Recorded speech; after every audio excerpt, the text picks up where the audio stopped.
TDP Gundala చేతిలో దారుణ హత్యకు గురైన సుబ్బరాయుడు కుటుంబాన్ని వైఎస్ జగన్మోహన్ రెడ్డి పరామర్శించారు. ఆ కుటుంబానికి పార్టీ తరఫున పూర్తిగా అండగా ఉంటామనేది కూడా ఆయన భరోసా ఇవ్వడం జరిగింది. ప్రతి కుటుంబ సభ్యులతో కూడా మాట్లాడి సంఘటన ఏ విధంగా జరిగింది, ఈ గ్రామంలో ప్రశాంత వాతావరణం ఏ విధంగా ఏర్పడుతుంది కూడా వారితో మాట్లాడి తెలుసుకునే ప్రయత్నం చేశారు. ఈ నేపథ్యంలోనే హైకోర్టును ఆశ్రయించి ఈ కుటుంబానికి అండగా నిలబడతామని కూడా ఆయన చాలా స్పష్టంగా చెప్పడం జరిగింది. దీంతో పాటు ఈ కుటుంబానికి పోలీసులు రక్షణగా ఉండాలి, అదేవిధంగా పోలీసు శాఖ పూర్తిగా నిర్లక్ష్యం కారణంగానే ముందస్తు ఫోర్స్ ని గ్రామానికి పంపించడం పోవడం కారణంగానే సుబ్బరాయుడు హత్య జరిగిందంటూ కూడా వైఎస్ జగన్మోహన్ రెడ్డి తీవ్ర స్థాయిలో ధ్వజమెత్తారు. ఈ నేపథ్యంలో ఈ కేసులు ఎవరైతే ఈ హత్యలకు పాల్పడ్డారో, ఈ హత్యలకు పాల్పడిన వారి వెనుకాల ఎవరైతే ఉన్నారో వారిని కూడా ఈ కేసుల్లో నమోదు చేయాలి, వారి మీద కూడా కేసు నమోదు చేయాలని కూడా ఆయన డిమాండ్ చేశారు. దీంతో పాటు ముఖ్యంగా ఎవరైతే ముందుగానే అంటే ఎన్నికల ముందు నుంచి కూడా రెడ్ బుక్ అంటూ కూడా రెడ్ బుక్ రాజ్యాంగాన్ని అధికారంలోకి వచ్చి అమలు చేస్తున్నారు. నారా లోకేష్ మీద చర్యలు తీసుకోవాలి, అదేవిధంగా చంద్రబాబు నాయుడు కూడా ఈ కేసుల్లో ఎవరైతే మూల కారణం ఉన్నారో చంద్రబాబు నాయుడు కూడా కేసుల్లో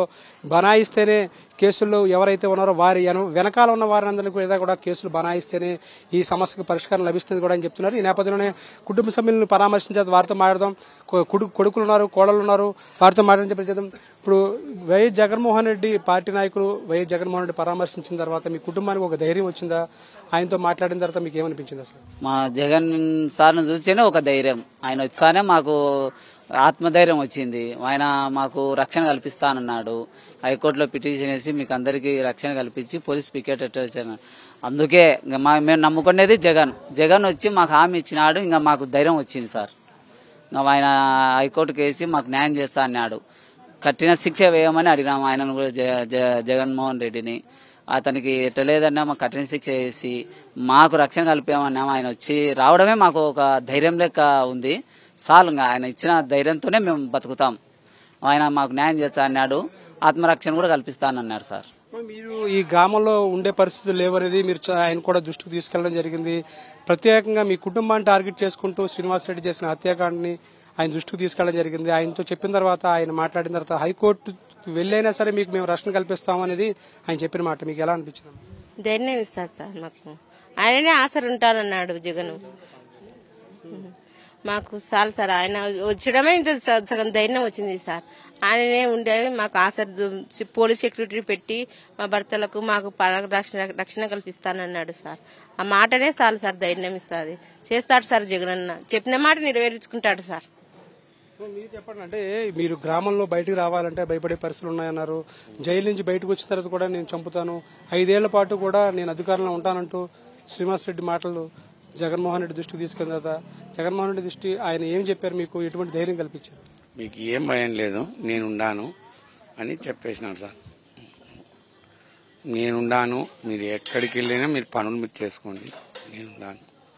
మీరు హైకోర్టుకు పోయి నేను చేసుకొస్తున్నాను, మీకు రక్షణ కల్పిస్తాను. మీరేం కోరుకుంటున్నారంటే గ్రామంలో ఇంతటి హత్యాకాండ జరిగిన తర్వాత కొంత గ్రామంలో చాలా గందరగోళమైన పరిస్థితి ఉంది, ఉద్వేగమైన పరిస్థితి ఉంది. ఎప్పుడు గ్రామంలో ఇటువంటి సంఘటనలు చోటు చేసుకున్న సందర్భం లేదు.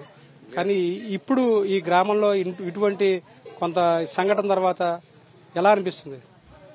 అందరూ భయపడినారు సార్. ఇప్పుడు జగనన్న వచ్చినాక ధైర్యంగా ఉండారు. ఈ గ్రామం కోసం మా నాయన పోరాడినందుకు, మా నాయన సావుకు ఒక అర్థం ఈ ఊరి ప్రజలకు అండగా ఉండాలనుకున్నాడు. లాస్ట్ టైం అండం చేసిపోయినాడు. అందరు ధైర్యంగా అనుకొని హాయిగా పనులు చేసుకుంటారు సార్. మంచి గ్రామం సార్ ఇది. మంచి పచ్చని పంటలు పండిస్తారు ఇక్కడ. మంచి గ్రామం. ఏమంటే అట రౌడీ షీటర్ లెక్క గబ్బు పట్టించినారు సార్. జరిగినది ఎవరికి జరగకూడదు సార్ ఈ ఊర్లో. ఇది మళ్ళీ ఇప్పటితో మన ఆయనతోనే అంతం కావాలా. అతనికి శిక్ష పడితేనే ఈ ఊరు బాగుపడుతుంది, ఈ ఊరికి మా అందరికి న్యాయం జరుగుతుంది సార్. ఆయన చేసే అక్రమాల కల్లా తెరపడాలి. జగన్ సార్ వచ్చినాడు కాబట్టి ఆ న్యాయం జరుగుతుందని మేము కోరుకుంటున్నాం సార్. అంటే ఊరంతా కదిలి వచ్చింది, జగన్మోహన్ రెడ్డిని చూసిన తర్వాత ఒక ధైర్యం వచ్చిందా? ఊరందరికీ కూడా చాలా మంది వచ్చారు, బయట గ్రామాల నుంచి కూడా వచ్చారు, ఊరు మొత్తం ఇక్కడ రావడం జరిగింది. ధైర్యం అయితే వచ్చింది సార్ మాకు. ఇంకా మాకు జరిగినట్టు ఇంకొకరికి జరగకుండా చేస్తానని హామీ ఇచ్చినాడు. మాకు చేర్చాడని నమ్మకం ఉంది. ఆయన అయితే చేర్చాడని నమ్మకం ఉంది. ఆయన వచ్చినాక మాకు ధైర్యం వచ్చింది సార్. అది మాకు జరిగినట్టు ఇంకొకరికి జరగకుండా న్యాయం చేస్తానమ్మా, మీరు భయపడాకరి. ఇంత ఘోరంగా చేసినాక నేను వదిలిపెట్టాను, హైకోర్టుకు పోతాను, పైకి ఇంకా పోతానని చెప్తున్నాడు. మాకు ఆ ధైర్యం ఇచ్చినాడు చాలు సార్. మీరు చెప్పండి, అంటే గ్రామంలో చాలా ప్రశాంతమైన గ్రామం ఇది. మీరు చెప్తున్నట్టుగా మంచి పంటలు పండించుకుంటూ చాలా చక్కగా సంతోషంగా ఉన్న గ్రామంలో ఈ తెలుగుదేశం పార్టీకి సంబంధించిన ఆధిపత్య పోరు, అంటే ఆ నాయకుడు ఆధిపత్య పోరు, అతని ఆధిపత్యం కోసం మీ మీద మీరు వైఎస్ఆర్సీపీకి మద్దతు పలికారని హత్య చేయడం కావచ్చు. ఇప్పుడు ఆ భయం పోయి గ్రామం అంతా రావడం ఎలా అనిపించింది మీకు? వెంట మొత్తం జగన్మోహన్ రెడ్డి వస్తే గ్రామం కదిలి వచ్చింది మొత్తం. అసలు చూస్తే గ్రామంలో రాలేదు సార్, ఎవరు బయట వాళ్ళే వచ్చినారు సార్, గ్రామంలో రాలే. వాళ్ళకి గాని మా లెక్క జరగకూడదు, గ్రామంలో భయపడి రాలేదు. మాకు జరిగినట్టు ఇంకొకరు జరగకూడదు. జగన్మోహన్ రెడ్డి వచ్చిన అంచి మాకు ధైర్యం వచ్చింది. మేము ముగ్గురమే అన్నదమ్ములం. ఎవరితోన్నా గానీ ఈ ఊళ్ళతో మాకు సంబంధం లేదు. ఆయన చక్రపాణి రెడ్డి అన్న జగన్ అన్న చేసినాడు మాకు చాలు ధైర్యంగా అంటాం. మా ఊర్లో అవసరం లేదు. ఈ ఊర్లో జనాలు కూడా జగనన్న వస్తున్నాడని టీడీపీ నాయకుడు ఊర్లో ఎవరిని లేకుండా బిగాలేసి పంపించినాడు. జగనన్న వస్తున్నాడని వాళ్ళకి వస్తే వాళ్ళకి ఏం చేస్తాడని వాళ్ళ భయంతో అందరు బిగాలేసి వెళ్ళిపోయినారు సార్.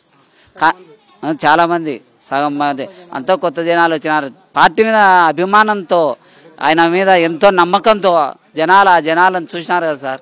చాలా అది ఆయన అంటేనే ఒక నమ్మకం. అన్ని చెప్పిన మాట నెరవేర్చే నాయకుడు ఎవరంటే ఒక జగనే. చాలు ఆయన వచ్చి మాకు ఆసరా ఇచ్చినాడు. అదే ధైర్యంతో బతుకుతాం సార్. నిజంగా ఒక విధంగా చెప్పుకోవాలంటే ఈ కుటుంబం దినదిన అభివృద్ధి, అంటే దినదినగండంగా ఈ ఘటన తర్వాత చాలా ఆందోళన చెందుతూ వస్తుంది. ఎప్పుడైతే మాజీ ముఖ్యమంత్రి అదేవిధంగా వైఎస్ఆర్సీపీ అధ్యక్షుడు వైఎస్ జగన్మోహన్ రెడ్డి కుటుంబాన్ని పరామర్శించిన తర్వాత కుటుంబానికి కొంత అండ లభించింది. పార్టీ మొత్తం అంతా కూడా కదిలి రావడం జరిగింది. అదేవిధంగా వైఎస్ జగన్మోహన్ రెడ్డి స్వయంగా వచ్చి ఆ కుటుంబానికి అండగా నిలబడతామని హామీ ఇవ్వడంతో వారంతా కొంత ఆందోళన తగ్గిన పరిస్థితి కనిపిస్తున్నాయి. ఎప్పటికైనా సరే అంటే మాకు వైఎస్ జగన్మోహన్ రెడ్డి వచ్చిన తర్వాత మాకు కొండంత అండ లభించింది అనేది వారు చెప్తున్న మాట. ఈ నేపథ్యంలోనే వైఎస్ జగన్మోహన్ రెడ్డి ఇచ్చిన మాట నిలబెట్టుకుంటారు. మా కోసం ఆయన హైకోర్టుకు వెళ్తాము, మా కుటుంబానికి రష్గా అండగా పార్టీ నిలబడుతుందనేది ఆయన చెప్తున్న మాట. ఈ నేపథ్యంలోనే మేము చాలా ధైర్యంగా ఉన్నది కూడా వారు చెప్తున్న మాట. ఈ నేపథ్యంలో వైఎస్ జగన్మోహన్ రెడ్డి తర్వాత ఈ కుటుంబంలో ఆందోళన తగ్గిందని చెప్పుకోవాలి. ఈ నేపథ్యంలోనే ఇప్పుడు ఆ కుటుంబం కూడా కొంత ధైర్యంగా ఉందని కూడా చెప్పుకోవచ్చు. విడుదల సాహిత్య కలిసి వినాయకరావు, సాక్షి టీవీ, సీతారాంపురం నుంచి, మహానంది మండలం, నంద్యాల జిల్లా.